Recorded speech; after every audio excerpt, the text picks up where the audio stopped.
ನಮಸ್ಕಾರ, ನೀವು ನೋಡ್ತಾ ಇದ್ದೀರಾ ತೇಜಸ್ ನ್ಯೂಸ್ ಕನ್ನಡ. ನಾನು ನಿಮ್ಮ ಸುಷ್ಮಿತಾ. ಲೋಕಸಭೆ ಚುನಾವಣೆ ದೃಷ್ಟಿಯಲ್ಲಿಟ್ಟುಕೊಂಡು ದೇಶದ ಸಂವಿಧಾನ ಮತ್ತು ಪ್ರಜಾಪ್ರಭುತ್ವದ ಉಳಿವಿಗಾಗಿ ದಲಿತ ಸಂಘರ್ಷ ಸಮಿತಿ ಹಮ್ಮಿಕೊಂಡ 2ನೇ ಹಂತದ ಆಂದೋಲನಕ್ಕೆ ಇಲ್ಲಿ ಚಾಲನೆ ನೀಡಲಾಗಿದೆ. ಅಂದರೆ ಬೀದರ್ ನಗರದಲ್ಲಿ ಚಾಲನೆ ನೀಡಲಾಗಿದೆ. ಇದೇ ವೇಳೆ ಬರುವ ಮೇ 7ಕ್ಕೆ ನಡೆಯಲಿರುವ ಲೋಕಸಭೆ ಚುನಾವಣೆಯಲ್ಲಿ ಕಾಂಗ್ರೆಸ್ಗೆ ಸಾಥ್ ನೀಡಲು ನಿರ್ಧಾರ ಕೂಡ ಮಾಡಲಾಗಿದೆ. ದಲಿತ ಸಂಘರ್ಷ ಸಮಿತಿಗಳ ಐಕ್ಯ ಹೋರಾಟ ಚಾಲನಾ ಸಮಿತಿ ಮತ್ತು ಸಂವಿಧಾನ ಸಂರಕ್ಷಣಾ ಸಮಿತಿ ಬೀದರ್ ಜಿಲ್ಲಾ ಘಟಕ ವತಿಯಿಂದ ಬೀದರ್ನ ಖಾಸಗಿ ಹೋಟೆಲ್ನ ಸಭಾಂಗಣದಲ್ಲಿ ಕರೆದಿದ್ದ ಒಂದು ಸಭೆಯಲ್ಲಿ ಜಿಲ್ಲೆಯ ಬಹುತೇಕ ದಲಿತ ಪರ ಸಂಘಟನೆಯ ಪ್ರಮುಖರು ಪಾಲ್ಗೊಂಡಿದ್ದರು. ಸಂವಿಧಾನ ಹಾಗೂ ಪ್ರಜಾಪ್ರಭುತ್ವ ಉಳಿವಿಗಾಗಿ ಬಿಜೆಪಿಗೆ ಸೋಲಿಸುವುದು ಅನಿವಾರ್ಯವಾಗಿದೆ. ಹೀಗಾಗಿ ಎಲ್ಲಾ ದಲಿತ ಪರ ಸಂಘಟನೆಗಳು ಒಗ್ಗಟ್ಟಿನಿಂದ ತಮ್ಮ ಶಕ್ತಿ ಪ್ರದರ್ಶಿಸಿ ಈ ಚುನಾವಣೆಯಲ್ಲಿ ಕಾಂಗ್ರೆಸ್ಗೆ ಸಾಥ್ ನೀಡಿ ಗೆಲ್ಲಿಸುವ ಸಂಕಲ್ಪವನ್ನ ಮಾಡಿದ್ರು.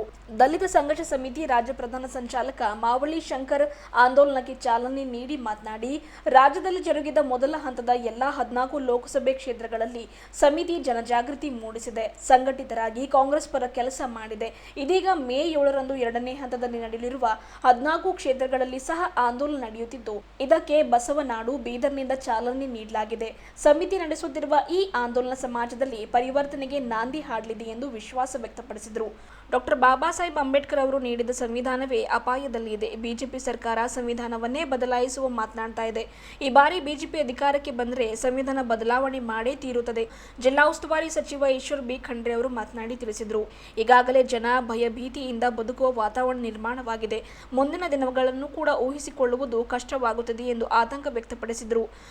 ಸಮಾಜ ಸಾಕಾರ ಕಾಂಗ್ರೆಸ್ನಿಂದ ಮಾತ್ರ ಸಾಧ್ಯವಾಗಿದೆ.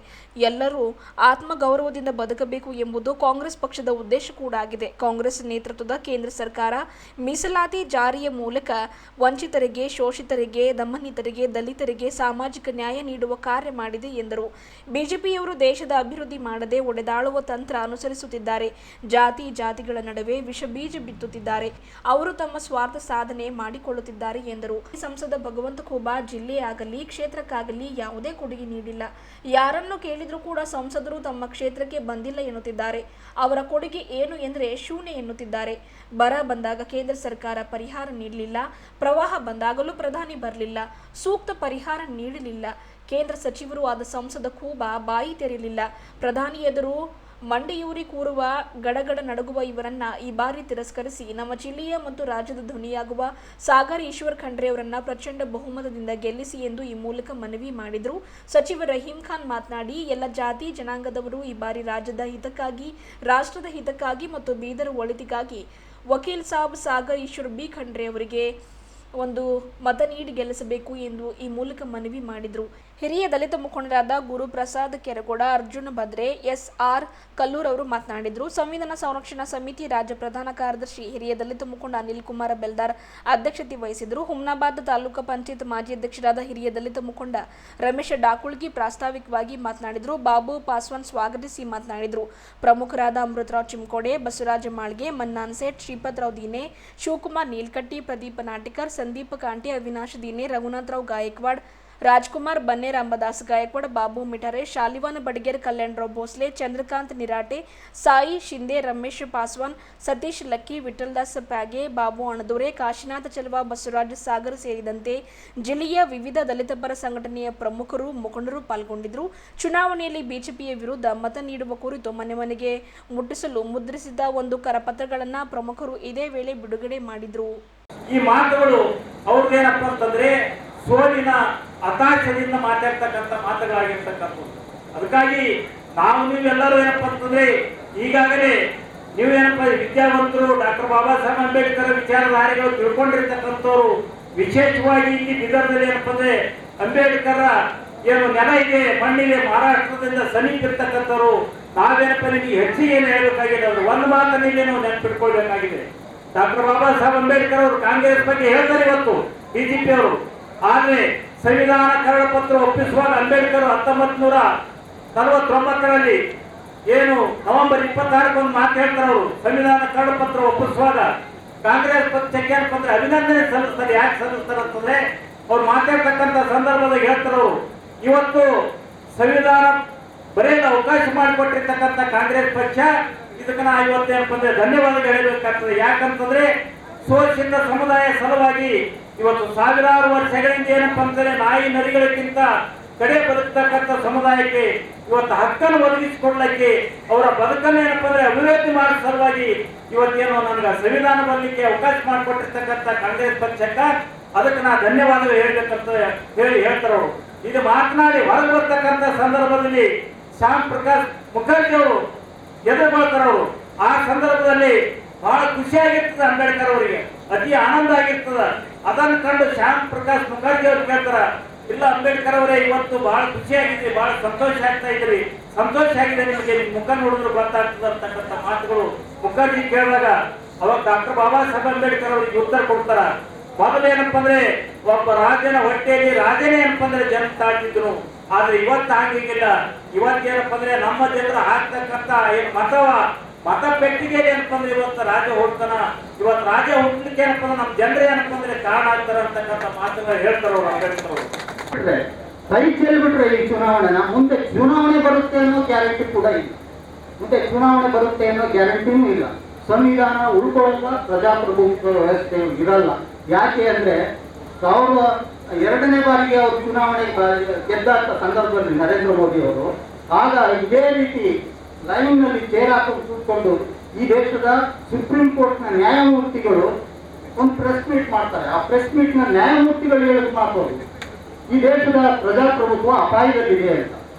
ನೋಡಿ, ನ್ಯಾಯಮೂರ್ತಿಗಳೇ ಹೇಳಿದಂತ ಮಾತುಗಳು. ಆಮೇಲೆ ನ್ಯಾಯಮೂರ್ತಿಗಳು ಸ್ವಲ್ಪ ಬೇರೆ ಬೇರೆ ತರದ್ದು ಹೋಗಿದ್ದಾರೆ, ಅದು ಬಿಡಿ, ಅದು ಅವ್ರವ್ರ ಅಣಪಾಡು. ಆದ್ರೆ ನ್ಯಾಯಮೂರ್ತಿಗಳು ಅವ್ರು ಹೇಳಿದ್ರಲ್ಲ, ಹಂಗಾಗಿ ಇವತ್ತು ಅದು ನಿಜ ಆಗಿದೆ. ಇಲ್ಲಿ ಪ್ರಜಾಪ್ರಭುತ್ವ ವ್ಯವಸ್ಥೆ ಅಂತಕ್ಕಂಥದ್ದು ಉಳಿದಿಲ್ಲ. ಅದಾದ್ಮೇಲೆ ಒಂದು ಸಮೀಕ್ಷೆ ಬಂತು. ಆ ಸಮೀಕ್ಷಾ ವರದಿ ಏನಪ್ಪ ಹೇಳ್ತು ಅಂದ್ರೆ, ದೇಶದ ಅತಿ ದೊಡ್ಡ ಪ್ರಜಾಪ್ರಭುತ್ವ, ಇಡೀ ವಿಶ್ವದ ಅತಿ ದೊಡ್ಡ ಪ್ರಜಾಪ್ರಭುತ್ವ ರಾಷ್ಟ್ರ ಭಾರತ ಇವಾಗ ನಿರಂಕುಶ ಪ್ರಭುತ್ವದತ್ತ ಹೋಗ್ತಾ ಇದೆ ಅಂತಕ್ಕಂಥ ಒಂದು ಸಮೀಕ್ಷೆ ವರದಿ ಕೂಡ ಪ್ರಕಟ ಆಯಿತು.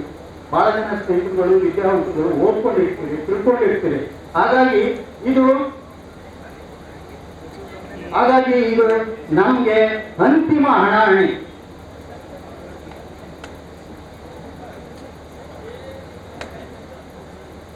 ಹಾಗಾಗಿ ಸ್ನೇಹಿತರೆ, ಇದು ಅಂತಿಮ ಹಣಾಹಣಿ. ಸಂವಿಧಾನ ಉಳ್ಕೋಬೇಕಾ, ಅಂಬೇಡ್ಕರ್ ವಿಚಾರಧಾರೆಗಳು ಉಳಿಬೇಕಾ, ಪ್ರಜಾಪ್ರಭುತ್ವ ವ್ಯವಸ್ಥೆ ಉಳ್ಕೋಬೇಕಾ, ಬಹಳ ಮುಖ್ಯವಾಗಿ ಒಕ್ಕೂಟದ ವ್ಯವಸ್ಥೆ ಉಳ್ಕೋಬೇಕಾ, ಅದೆಲ್ಲದರ ಉಳ್ಕೊಳ್ಬೇಕು ಅಂತ ಅನ್ನೋದಾದ್ರೆ ಇದು ನಮ್ಗೆ ಅಂತಿಮ ಯುದ್ಧ ಇದೆ. ಆ ಯುದ್ಧದಲ್ಲಿ ನಾವು ಗೆಲ್ಲಬೇಕು ಅಂದ್ರೆ ಬಿಜೆಪಿ ಸರ್ಕಾರವನ್ನ ಕಿತ್ತೊಗೆಯಲೇಬೇಕು. ಕಾಂಗ್ರೆಸ್ ಪಕ್ಷದ ಅಭ್ಯರ್ಥಿಗಳನ್ನ ನಾವು ಗೆಲ್ಲಿಸಲೇಬೇಕು. ಈ ಹಿನ್ನೆಲೆಯಲ್ಲಿ ದಯವಿಟ್ಟು ನಾವು ಮನೆ ಸೇರ್ಕೊಳ್ಳೋದಲ್ಲ. ಇವತ್ತು ಪ್ರತಿ ಮನೆಗೆ ನಮ್ಮ ಕರಪತ್ರ ಹೋಗ್ಬೇಕು. ಅಥವಾ ನಿಮ್ಮ ಯಾರೆಲ್ಲ ಬಂಧುಗಳಿದ್ದಾರೆ, ಸ್ನೇಹಿತರುಗಳಿದ್ದಾರೆ, ನೆಂಟರಿಷ್ಟರಿದ್ದಾರೆ, ಅವರೆಲ್ಲರಿಗೂ ಫೋನ್ ಮೂಲಕ ಹೇಳಿ ದಯವಿಟ್ಟು ಈ ಬಾರಿ ಯಾವುದೇ ಕಾರಣಕ್ಕೆ ಒಂದು ಓಟು ಕೂಡ ಮಿಸ್ ಆಗದೇ ಇರುವ ರೀತಿಯಲ್ಲಿ ಕಾಂಗ್ರೆಸ್ ಪಕ್ಷಕ್ಕೆ ಬೆಂಬಲವನ್ನು ಕೊಟ್ಟು ಕಾಂಗ್ರೆಸ್ ಅಭ್ಯರ್ಥಿಗಳನ್ನ ಗೆಲ್ಲಿಸಬೇಕು ಅಂತಕ್ಕಂಥ ಮನವಿಯನ್ನ ನೀವು ಮನೆಗೆ ತಲುಪಿಸುವಂತಹದನ್ನ ಮನೆಯಲ್ಲೂ ಕೂಡ ನೀವು ಮನವಿ ಮಾಡಿಕೊಂಡು ಈ ಕಾಂಗ್ರೆಸ್ ಪಕ್ಷದ ಅಭ್ಯರ್ಥಿಗಳನ್ನ ಗೆಲ್ಲಿಸುವ ಮೂಲಕ ನಮ್ಮನ್ನು ನಾವು ಉಳಿಸ್ಕೊಳ್ಳೋಣ. ನಮ್ಮ ಮುಂದಿನ ತಲೆಮಾರಿಗೆ ನಮ್ಮ ಘನತೆಯ ಬದುಕನ್ನು ಕೊಡೋದಕ್ಕೋಸ್ಕರ ಇವತ್ತು ಕಾಂಗ್ರೆಸ್ ನಮ್ಗೆ ಅನಿವಾರ್ಯ ಆಗಿದೆ. ಅದನ್ನು ಉಳಿಸ್ಕೊಳ್ಳೋಣ, ಅದನ್ನು ಗೆಲ್ಲಿಸೋಣ ಅನ್ನುವಂಥ ಮಾತನ್ನು ಹೇಳಿ ನನ್ನ ಮಾತುಗಳನ್ನು ಮುಕ್ತಾಯ ಮಾಡ್ತೀನಿ. ಎಲ್ರಿಗೂ ನಮಸ್ಕಾರಗಳು. ಯುಪಿಎ ಬಂದಾಗ ಯುಪಿಎ ಸರ್ಕಾರದಲ್ಲಿ ಅನೇಕ ರೀತಿಯ ಆಕ್ಟ್ಗಳನ್ನ ತಂದ್ರು. RTI ಬಂತು, ರೈಟ್ ಟು ಇನ್ಫಾರ್ಮೇಶನ್ ಬಂತು, ರೈಟ್ ಟು ಎಜುಕೇಶನ್ ಬಂತು, ರೈಟ್ ಟು ಫುಡ್ ಆಕ್ಟ್ ಬಂತು. ಮತ್ತೆ ಏನು ಫಾರೆಸ್ಟ್ಗಳಲ್ಲಿ ಆದಿವಾಸಿಗಳಿದ್ರು ಅಲ್ಲೇ ಆ ಭಾಗದಲ್ಲಿದ್ದಂಥವರಿಗೆ ಭೂಮಿಯನ್ನು ಕೊಡುವಂತ, ಹಕ್ಕು ಸ್ವಾಮ್ಯವನ್ನ ಕೊಡುವಂತ ಆ ಒಂದು ಕಾನೂನನ್ನು ಕೂಡ ಯುಪಿಎ ಅವಧಿಯಲ್ಲಿ ಬಂತು. ಇವೆಲ್ಲವೂ ಕೂಡ ಕಾನೂನಾಯ್ತು, ಜಾರಿ ಆಯ್ತು. ಆದ್ರೆ ಮೋದಿ ಸರ್ಕಾರ ಆಕ್ಟ್ಗಳನ್ನ ತಂದಿದ್ಯಾ? ಒಂದು ಆಕ್ಟ್ಗಳನ್ನ ತಂದಿಲ್ಲ. ಕೇವಲ ಯೋಜನೆಗಳು. ಆ ಯೋಜನೆಗಳು ಇರ್ಬೋದು, ನಾಳೆ ಹೋಗ್ಬಿಡ್ಬೋದು. ಆ ಯೋಜನೆಗಳಿಗೆ ಯಾವ ಕಿಮ್ಮತ್ತು ಕೂಡ ಇಲ್ಲ ಅನ್ನೋದನ್ನ ನೀವು ಇಲ್ಲಿ ಗಮನಿಸಬೇಕು. ಅದೇ ರೀತಿಯಲ್ಲಿ ಇವತ್ತು ಮೋದಿ ಅವರ ವಿಚಾರ ಏನಾಗಿದೆ? ಅಭಿವೃದ್ಧಿಯ ವಿಚಾರ ಮಾತಾಡಿದ್ರು 2014ರಲ್ಲಿ, ಅಚ್ಚೇ ದಿನ ಮಾತಾಡಿದ್ರು. ಆಮೇಲೆ ಆತ್ಮನಿರ್ಭರ ಮಾತಾಡಿದ್ರು. ಆಗ ಈಗ ಅಮೃತ ಕಾಲ ಮಾತಾಡ್ತಾ ಅವ್ರೆ. ಈಗ ಮಾತಾಡೋದಕ್ಕೆ ಏನಿದೆ ಅವ್ರ ಹತ್ರ? ಈಗ ಮಂಗಳಸೂತ್ರಕ್ಕೆ ಕೈ ಹಾಕಿದ್ದಾರೆ. ಈಗ ಮಂಗಳಸೂತ್ರವನ್ನ ಕಿತ್ತು ಬೇರೆಯವ್ರು ಕೊಡ್ತಾರಂತ ಪ್ರಧಾನಮಂತ್ರಿ ಮಾತಾಡೋ ಒಂದು ಮಾತ.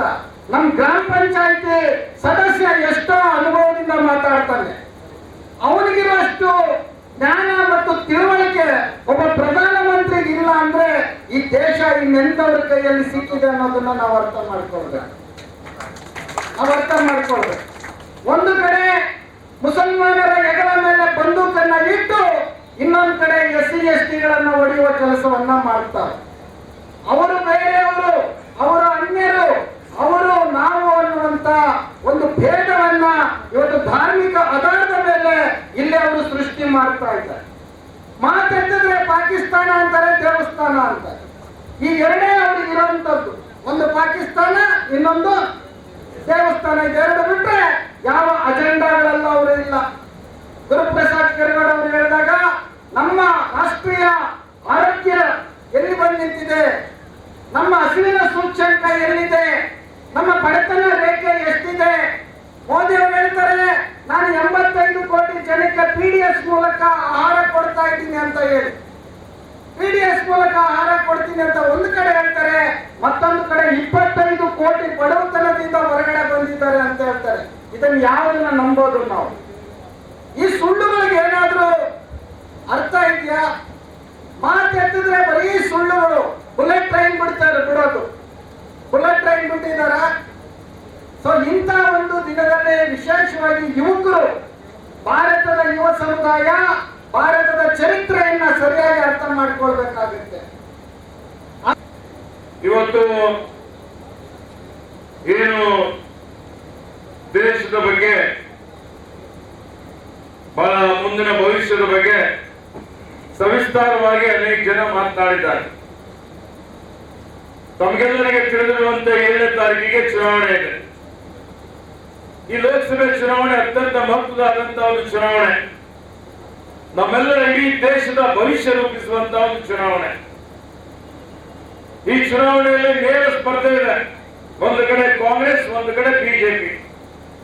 ಹೀಗಾಗಿ ಯಾರಿಗೆ ಮತ ಹಾಕಬೇಕು, ಯಾರಿಗೆ ಹಾಕಿದರೆ ಈ ದೇಶದ ಭವಿಷ್ಯ ಉಜ್ವಲ ಆಗ್ತದೆ, ಪ್ರಜಾಪ್ರಭುತ್ವ ಉಳಿತದೆ, ಸಂವಿಧಾನ ಉಳಿತದೆ, ನಾವೆಲ್ಲ ಆಲೋಚನೆ ಮಾಡಬೇಕಾಗಿದೆ. ಆತ್ಮೀಯ ಬಂಧುಗಳೇ, ನೀವು ನೋಡಿದಿರಿ 10 ವರ್ಷ ಆಯ್ತು ಈಗ ಬಿಜೆಪಿ ಆಡಳಿತ ನಡೆಸ್ತಾ ಇದೆ. 10 ವರ್ಷದ ಕೆಳಗಡೆ ಅವ್ರು ಏನೇನು ಭರವಸೆ ಕೊಟ್ಟಿದ್ರು, ಕೊಟ್ಟ ಒಂದೇ ಒಂದು ಭರವಸೆ ಈಡೇರಿಸಿಲ್ಲ. ಆದ್ರೆ ಅವರ ಗೌಪ್ಯ ಕಾರ್ಯಸೂಚಿ ಏನಪ್ಪಾ ಅಂತ ಹೇಳಿದ್ರೆ, ಬರೀ ಅವರು ಕೆಲವು ಸಮುದಾಯಗಳಿಗಾಗಿ ಮತ್ತು ಕೆಲವು ಉದ್ಯೋಗಪತಿಗಳಿಗಾಗಿ ಆ ಸರ್ಕಾರವನ್ನು ನಡೆಸ್ತಾ ಇದ್ದಾರೆ. ನೀವು ನೋಡ್ತಾ ಇದ್ದೀರಿ.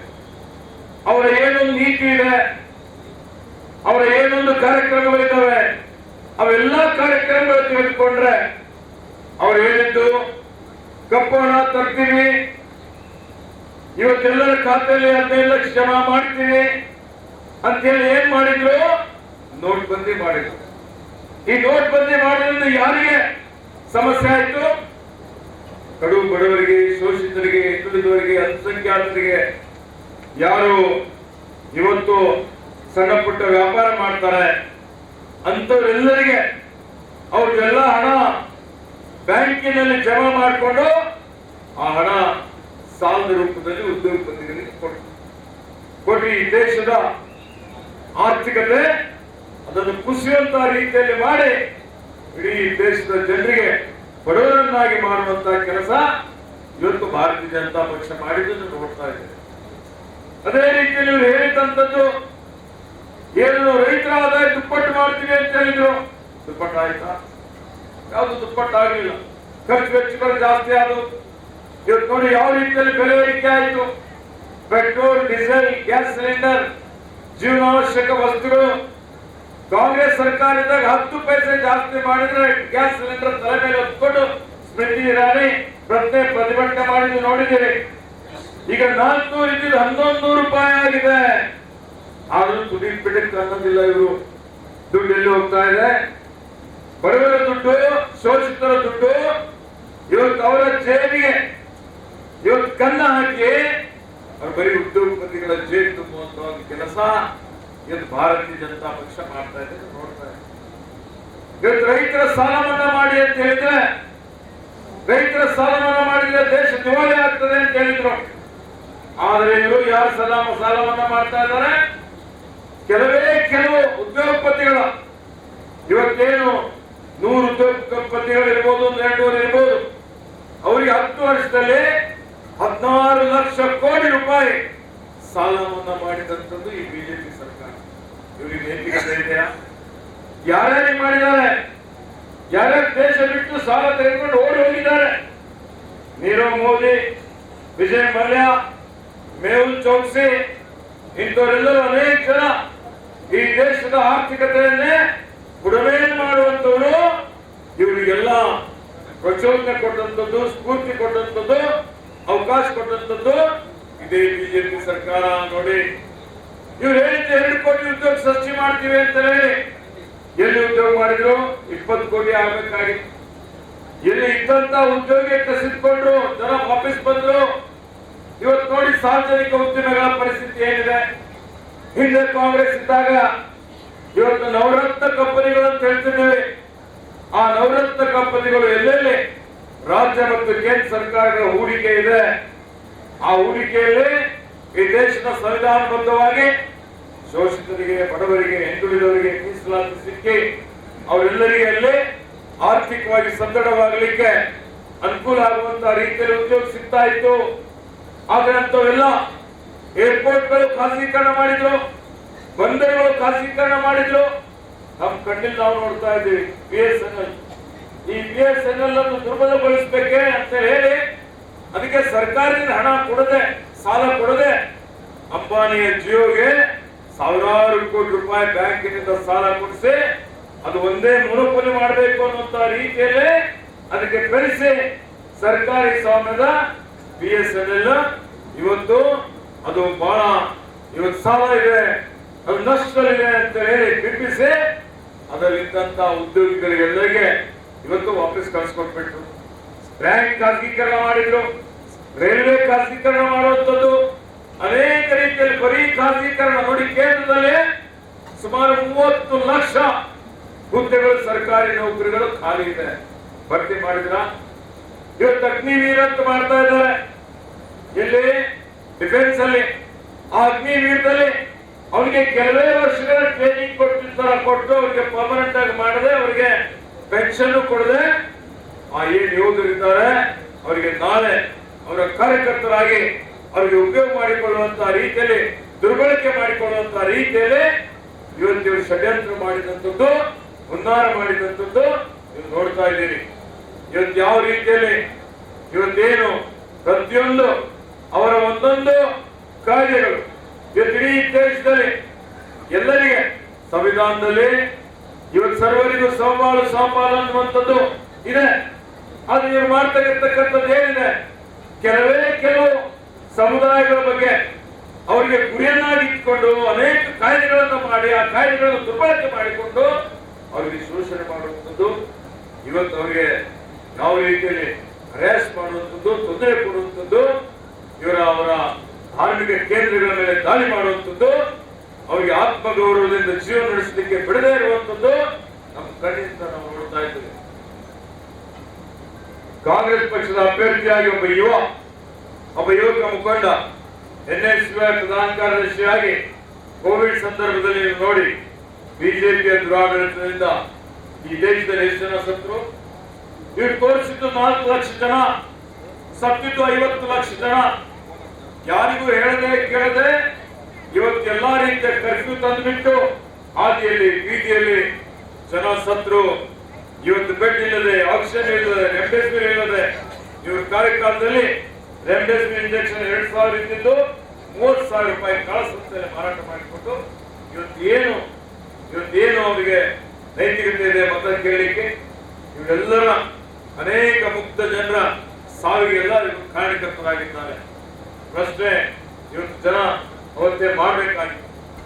ಆತ್ಮೀಯ ಬಂಧುಗಳೇ, ನಾವು ಕಾಂಗ್ರೆಸ್ಸಿಗರು ಮನೆ ಮನೆಗೆ ಹೋಗಿ ಅಂತ ಒಂದು ಕಷ್ಟದ ಪರಿಸ್ಥಿತಿಯಲ್ಲೂ ಇವತ್ತು ಬಡವರಿಗೆ ಶ್ರಮಿಕರಿಗೆ ಕಿಟ್ ಕೊಟ್ಟಿದ್ದೇವೆ, ಇವತ್ತು ಆಕ್ಸಿಜನ್ ಕೊಟ್ಟಿದ್ದೇವೆ, ರೆಮ್ಡೆಸಿವಿರ್ ಇಂಜೆಕ್ಷನ್ ಕೊಡಿಸಿದ್ದೇವೆ, ಅನೇಕರ ಜೀವ ಉಳಿಸುವಂತಹ ರೀತಿಯಲ್ಲಿ ಸೇವೆಯನ್ನು ಮಾಡಿದ್ದೇವೆ.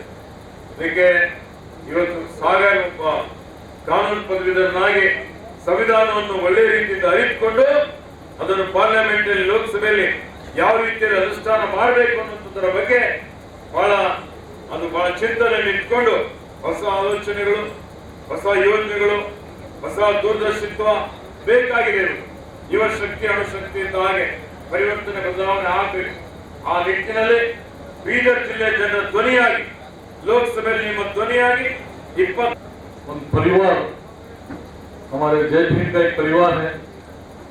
ये हम सभी लोग परिवार के साथ हैं, क्योंकि हम 1 महीने से बराबर प्रचार में सुबह से लेके रात में 2 बजे तक प्रचार चल रहा है और अभी भी सुबह 7 बजे से इस कार्यक्रम में पासवान जी, अनिल जी, पूरी टीम ग्रुप, सबके नाम बोलना मुश्किल है। बहुत ही अच्छा कार्यक्रम हुआ है। अभी पूरे जिम्मेदार लोगों, रेस्पॉन्सिबल पर्सन्स को,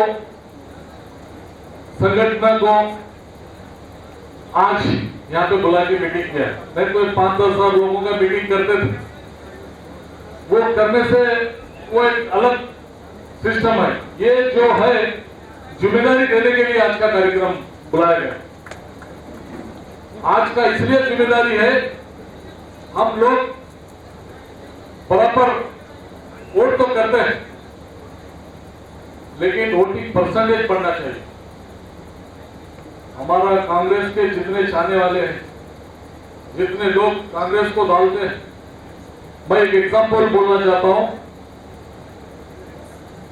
हमारे घर में 5 वोट है, हम 4 जाते, एक माता जी एज हो गया बोल को छोड़ देते, या ना तो सिस्टर दूसरे एरिया में गए बोल को छोड़ देते। ऐसे कई 2-4 कारण की वजह से हमारा वोटिंग परसेंटेज बढ़ जाता। तुम देखो सीनियर्स पूरे जो भी है एमपी इलेक्शन में 80% अगर हो गया तो कोई भी रोक नहीं सकता। ओनली 50%, 60 तक हो रहा। तो खासकर एमपी इलेक्शन में आप लोग उस पर कॉन्सेप्ट करना। हमको तो 100% यकीन है, बाबा साहब को मानने वाले और माइनॉरिटीज को मानने वाले सभी लोग, एसटी, एससी, पूरे समाज वाले मिलके 100% वोटिंग कर रहे हैं इस बार। लेकिन समस्या कहां पे आ रहा, फिर भी क्यों हमारे को मुश्किल का सामना हो रहा, तो ये नहीं सोच रहे कि ये है वहां पे 99 रुपीस। जब तक 1 रुपया नहीं गिरता 100 नहीं होते। हमको दिखने में 1 रुपया कम दिख रहा है। इसी तरह अब बोले तो बहुत बड़ी हिस्ट्री है। एक बूथ पे अगर 50 वोट बढ़ गए, 50 वोट अगर माइनस हो गए तो क्या होता, मैं एग्जाम्पल देता हूं। एक बूथ पे 50 वोट बढ़ गए बोलो तो 250 बूथ है। कितने? 250 बूथ। हिसाब डालो कितने? 25,000 वोट होते। सिर्फ अगर वही माइनस हो गए तो 25,000 माइनस हो जाते। आप अगर मोबाइल कैलकुलेशन है तो दिखने को 50 वोट, ज्यादा 25 वोट पकड़ के चलो। 25 वोट अगर प्लस हो रहे तो कम से कम 10 से 12,000 वोट प्लस हो रहे। माइनस 25 वोट वाले एक बूथ में तो 10 से 12,000 वोट माइनस हो रहे। इंटू 8 कॉन्स्टिट्यूंसी है, 10 इंटू 8 तो 80,000 वोट। कितने? 8 कॉन्स्टिट्यूंसी आते हमको। अब तो गुलबर्गा के आगे अलग। तो एक टेक्निकली बात है, तो हम समझते हैं एक तो वोट चल रहा, भाई चलता है, वो बीमार है या धूप में काट रहना, परेशानी है, कोई भी बोले नहीं हमारे को, रेस्पॉन्सिबल नहीं बोले। वो कौन की अनिल पासवान जा रहे थे, क्या की ला रहे बोलते, हमारे को क्या बोलते, ये चीज हमारे इसमें 25% लोगों में आ गए हर इसमें, वही हमको मार पड़ रहा। एमपी इलेक्शन कैसा है ये तक भी अभी हमारे लोगों को नहीं मालूम हो। एमपी इलेक्शन कितने एमएलए अलग होता है, जडपी टीपी ग्राम पंचायत मेंबर अलग होता है। ये हमारे लोगों को किसी को पता नहीं, वही समझाने की दिक्कत। वोट करने जा रहे हैं, एमपी अलग होता है, एमपी यहां से लेके अलग है, 20 लाख लोग देखे देखे तक खत्म हो जाता, मिले मिले तक खत्म हो जाता। यहाँ पे वो नाराजगी थोड़ी हमको डिफिकल्टी हो जाती है, मिले नहीं, देखे नहीं, बोले नहीं, गाड़ी नहीं, घोड़ा नहीं, लोग क्या क्या कर ले रहे दूसरे लोग मिलने वाले, हमको कुछ नहीं बोलते। ये कंफ्यूजन है बहुत बड़ा। कुछ ये कंफ्यूजन को दूर निकाल के ये हर इंसान, हर आदमी, हर बाबा साहब को मानने वाले, संविधान को मानने वाले, संविधान को तो पूरे लोग मानना चाहते हैं, हर लोग मान। ये लोग ये सोच रहे कि मैं एमपी कैंडिडेट हूं, मैं साकर हूं, मुझे किसी को देखना नहीं है। कोई भी जरा नाराजगी बता रहा, तू इतना भाई देखो मैं बात नहीं करता हूं, एमपी इलेक्शन का जो भी करना है पहले यहाँ ताकत झोंक दे। जो माइंड में अगर आ गया, मेरे को कोई देख रहा नहीं, कोई पूछ रहा नहीं, कोई गए गाड़ी नहीं, घोड़ा नहीं, बोलता हूँ गए, वही आधे लोग हम डूब जाते। ये बहुत बड़ी हमारी ब्रेकिंग है हमारे लिए। आप लोग जरा इसके लिए आप समझाना, ये बहुत बड़ा एमपी इलेक्शन है, 20 लाख लोगों का इलेक्शन है। यहाँ पे कोई गाड़ी घोड़ा कोई किसको देखता नहीं। सिर्फ 5-6 दिन बचे हैं, सिर्फ 5-6 दिन, 5-6 दिन ये मेहनत करना है आपको।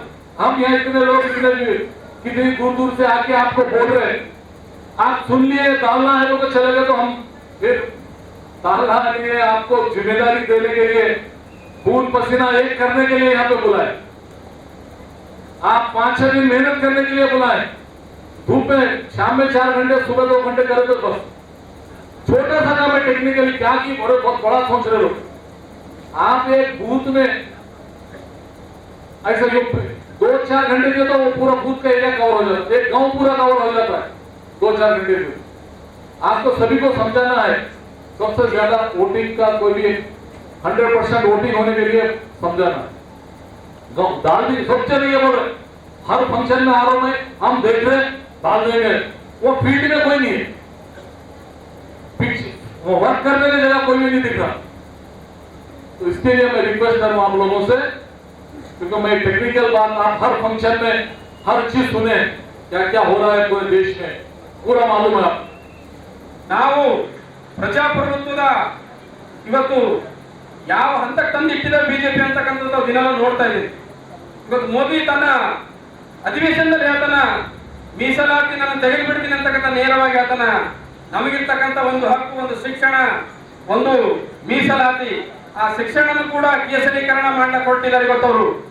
ಆ ಶಿಕ್ಷಣ ಕೂಡ ಕೇಸರೀಕರಣ ಮಾಡಿದಾಗ ನಮಗೆ ವಿಜ್ಞಾನದ ಯುಗದಲ್ಲಿ ನಾವು ರಾಮನ ಕಥೆ ಓದ್ಕೊಂಡು ಕುಂತು ಬೂದಿ ತಗೊಂಡು ಮಂತ್ರ ಹೊಡಿಲಿಕ್ಕಾಗಲ್ಲ.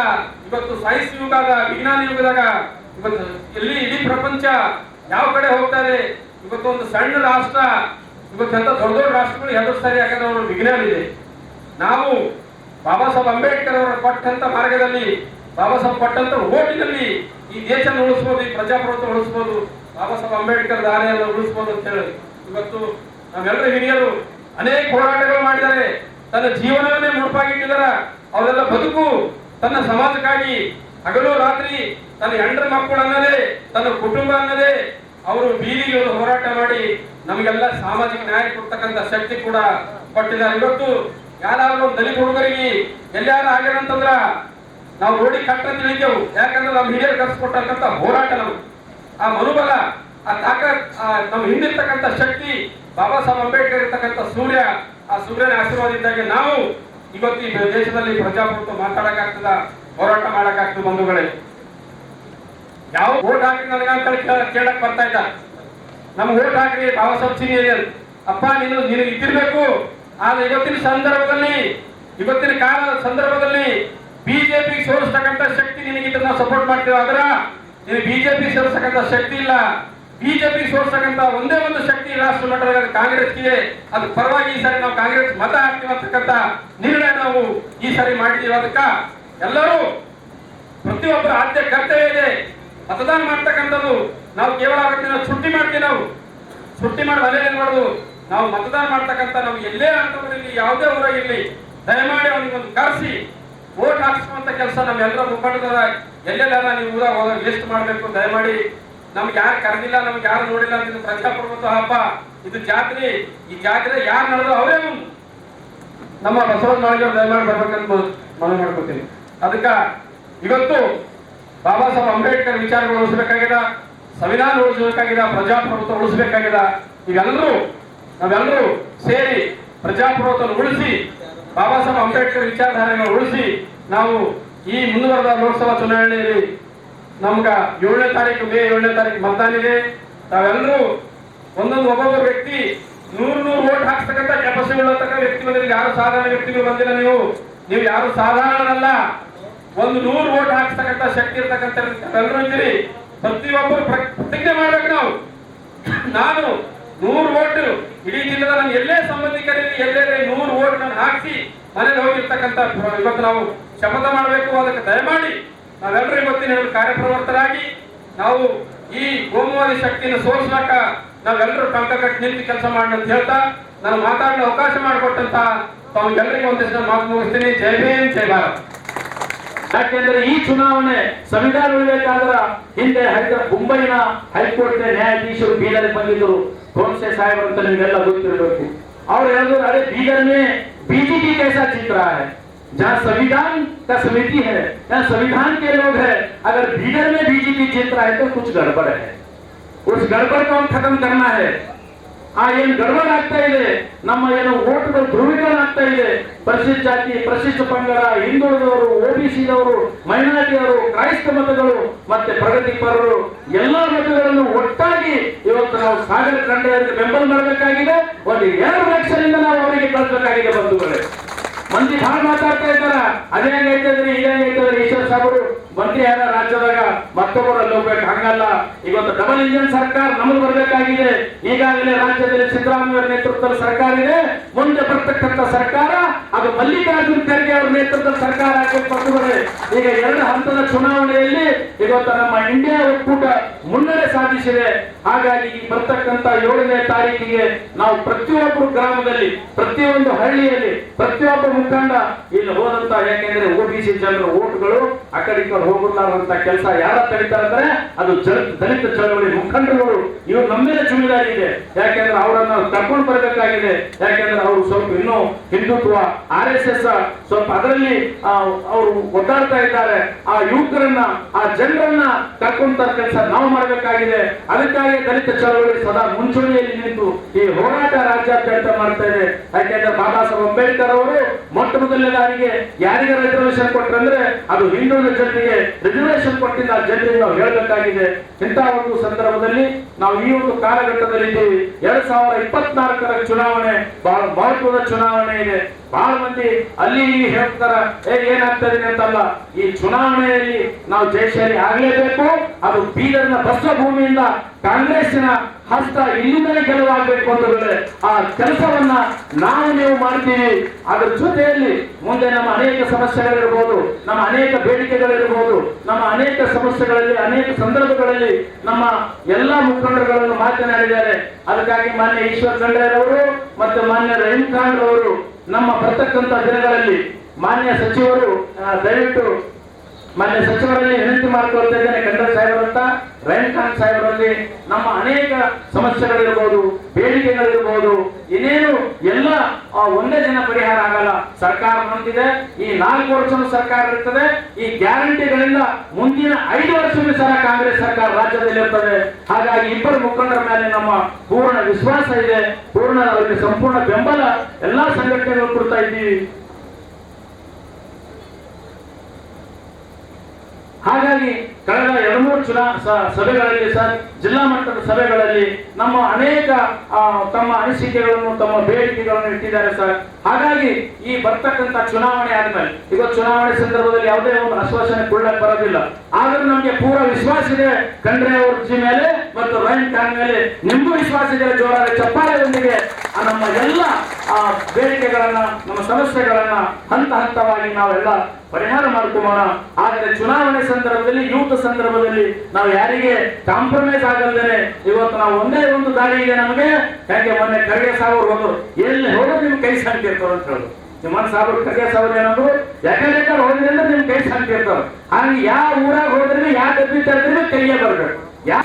ಈ ಒಂದು ಲೋಕಸಭಾ ಚುನಾವಣೆಯಲ್ಲಿ ಯಾರಿಗೆ ಮತ ಹಾಕಬೇಕು, ಈ 10 ವರ್ಷಗಳಿಂದ ಆಡಳಿತದಲ್ಲಿರ್ತಕ್ಕಂಥ ಈ ಒಂದು ಸರ್ಕಾರ RSS ನ ತತ್ವ ಸಿದ್ಧಾಂತವನ್ನೇ ತನ್ನ ಪ್ರಮುಖ ಒಂದು ಗುರಿಯಾಗಿ ಇಟ್ಟುಕೊಂಡು ಕೆಲಸ ಮಾಡತಕ್ಕಂಥ ಈ ಪಕ್ಷ, ಈ ತತ್ವ ಸಿದ್ಧಾಂತ ಒಂದು ಕಡೆ ಬಾಬಾ ಸಾಹೇಬರ ಮೂರ್ತಿಗಳ ಬಗ್ಗೆ ಮಾತಾಡ್ತದೆ, ಬಾಬಾ ಸಾಹೇಬರ ಪಂಚ ತೀರ್ಥಗಳ ಬಗ್ಗೆ ಮಾತಾಡ್ತದೆ, ಆದರೆ ಬಾಬಾ ಸಾಹೇಬರ ಜನರನ್ನ ತುಳಿಯುವ ಕೆಲಸ ಮಾಡ್ತದೆ.